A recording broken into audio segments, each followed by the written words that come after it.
వల్లూరు మండలం ఉబాయపల్లె గ్రామానికి చెందిన కూరపాటి పెద్దకొండయ్య మీడియా సమావేశంలో మాట్లాడుతూ నాపై చేసిన ఆరోపణలు అవాస్తవమని కూరపాటి గంగులయ్య పేర్కొన్నారు. ఈ రోజు విలేకరుల సమావేశం నిర్వహించారు. ఈ సందర్భంగా ఆయన మాట్లాడుతూ 1992లో మా అన్న పెద్దకొండయ్య 40 తులాల బంగారు 26,000 రూపాయల డబ్బు తీసుకుని ఇంట్లో నుంచి వెళ్లిపోయారని తెలిపారు. మేమంతా వెతికమని ఎక్కడ కనబడలేదని చెప్పారు. 15 సంవత్సరాల తర్వాత బంధువు చనిపోయిన విషయం తెలుసుకుని గ్రామానికి వచ్చారని పేర్కొన్నారు. అప్పటి నుంచి రాకపోకలు సాగిస్తూ ఉన్నాడని తెలిపారు. వల్లూరులో 2 ఎకరాల 56 సెంట్లు అమీర్ బాబుకు మా అన్న పెద్దకొండయ్య 2008లో అమ్మినారని చెప్పారు. గోటూరు పొలం 5 ఎకరాల 34 సెంట్లు పెద్ద దస్తగిరికి 2021లో అమ్మినారని పేర్కొన్నారు. డబ్బు రాజకీయ బలం ఉపయోగించి నా పొలాన్ని అక్రమంగా ఆన్లైన్ చేయించుకున్నారని ఆవేదన వ్యక్తం చేశారు. ఇదేమని అడిగితే 4 కూతుళ్లు అల్లుళ్లు తోటి బంధువులను లోబర్చుకొని నన్ను చంపుతామంటూ బెదిరిస్తున్నారని వాపోయారు.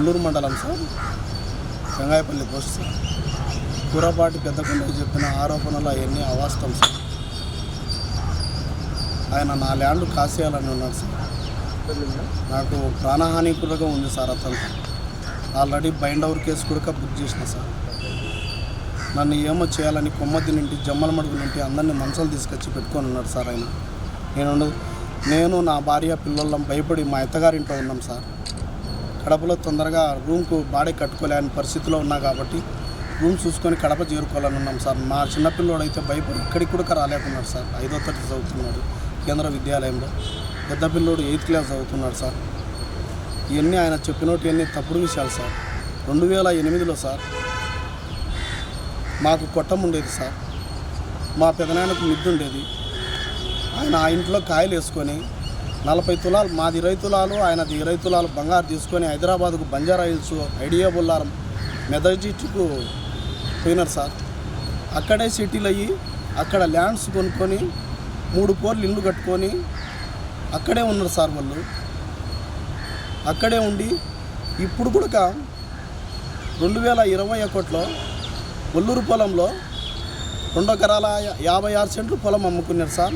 గోటూరు పొలంలో 5 ఎకరాల 34 సెంట్లు పొలం అమ్ముకున్నారు సార్.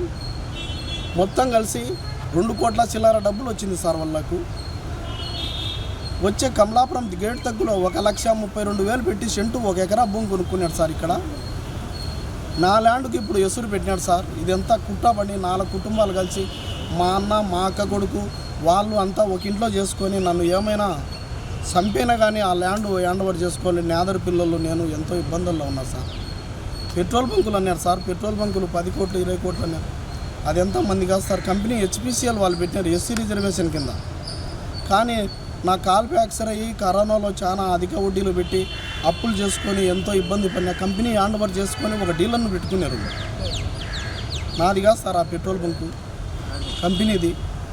కేంద్ర విద్యాలయంలో 10 లక్షలు పెట్టి పిల్లలను చదువుతూ కేంద్ర విద్యాలయంలో ఎస్సీ కోటా కింద పిల్లలకు సీట్ వచ్చింది. అక్కడ చదివించుకుంటాను, పిల్లలను కూడా చదివించుకోవాలని చెప్పేసి నా మీద తప్పుడు ఆరోపణలు చేస్తున్నాడు సార్.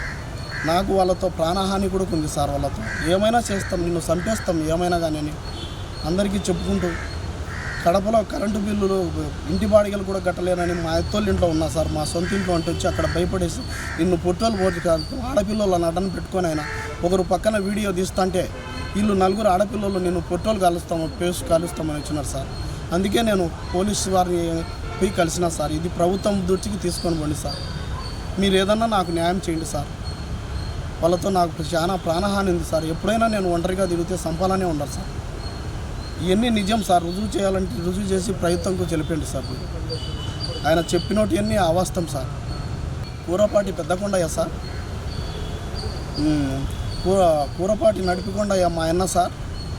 కూరపాటి లోకనాథ్ మా అన్న కొడుకు సార్. కూరపాటి పెద్దకొండయ్య అల్లుడు నాని సార్. గాలింకి సుమన్ మా అక్క కొడుకు సార్. సొంతం మా అక్క కొడుకు సార్. వీళ్ళతో ప్రాణహాని ఉంది సార్. నాకు ఏమైనా చేస్తామని బయటికి తిల్లాడితే చంపేటట్టుగా ఉన్నారు సార్. ఇక్కడికి ఇంత మునుపు రీసెంట్గా మర్డర్ జరిగింది సార్ మా ఊళ్ళో 1 నెల క్రితం. అతన్ని తుంటలు చేసినామో నిన్ను అదే మాదిరిగా నరుకుతామని చెప్తున్నారు సార్. ఎక్కడికి పోవాలనే మా భార్య వాళ్ళు భయపడి పిల్లలు చిన్నపిల్లోడు అయితే వాళ్ళు ఏ రోజైతే పొట్టోలు పోసి కాల్చుకునే డాడీ ఏంటికి ఇక్కడ మనం ఉండడం అవసరం లేదు పోదాం పని మా వాళ్ళ ఇంట్లో ఉన్నారు సార్. ఇక్కడికి కూడా రమ్మంటే మేము ఎక్కడికి రాము డాడీ మమ్మల్ని పిలిచొద్దు నువ్వు అసలు ముందు మమ్మల్ని ఏంటి గిట్ట చేసి ఉంటాం సార్ అసలు ముందు మేము ఏమన్నా చేయని ఉంటాం మేము అసలు ముందు మేము ప్రెస్ కాడికి కూడా మేము రామంటాను సార్. వాళ్ళు భయపడిపోయినారు పూర్తిగా. మీరు కావాలని వచ్చి చూడండి సార్, అవన్నీ ఆవాస్తాం అసలు ముందు. పెట్రోల్ బంకు పెట్టిందంటే కంపెనీకి ఎస్సీ రిజర్వేషన్ కింద నాకు ఇచ్చినారు. కరోనాలో ఒక సంవత్సరం 2 ఏళ్ళు కరోనా, 1 సంవత్సరం అది కమలాపురం బ్రిడ్జి పడిపోయి ఎన్నో కష్టాలు పడినాం. 5 రూపాయలు 10 రూపాయలు వడ్డీలు తెచ్చి కంపెనీ వాళ్ళు ప్రెజర్ పెడతా అంటే నడిపి నా జీవితమే పోయింది సార్. దాంట్లో నేను ఏదో ఒక జాబ్ చేసుకొని ఏదో ఒక 10,000 16,000 జీతం వచ్చంటే దాంట్లో బతుకుండేవాడిని. దీంట్లో పెట్టి నేను నా జీవితం ల్యాండ్ అంతా పోగొట్టుకునే సార్. ఆడపిల్లలది కూడా పోగొట్టుకుని నేను ఎంతో ఇబ్బందులు పడినా సార్. ఇప్పుడు ఈ ల్యాండ్ ఉన్నబండ ల్యాండ్ అంతా కొంతమంది వ్యక్తులతో షేర్ కలుపుకున్నాడు సార్. ఆయన షేర్ కలుపుకొని మీకు సగం మాకు సగం అని ఈ ల్యాండ్ కాజేయాలని పంచాయతీలు పెట్టి ఈ మాదిరిగా చేస్తున్నారు సార్. ఇది ప్రభుత్వం దృష్టి తీసుకొని పోండి సార్. మాకు చేయాల్సింది అదే సార్. మీరు మాకు న్యాయం చేయండి, మా పిల్లలకు మాకు అసలు మీరు చూడండి సార్, మీ కళ్ళారా వచ్చి చూడండి. ఆయన చెప్పేదంతా డూప్ అంతా మొత్తం పేక్ అంతా మొత్తం. ఓకే పేపర్లు పట్టుకో.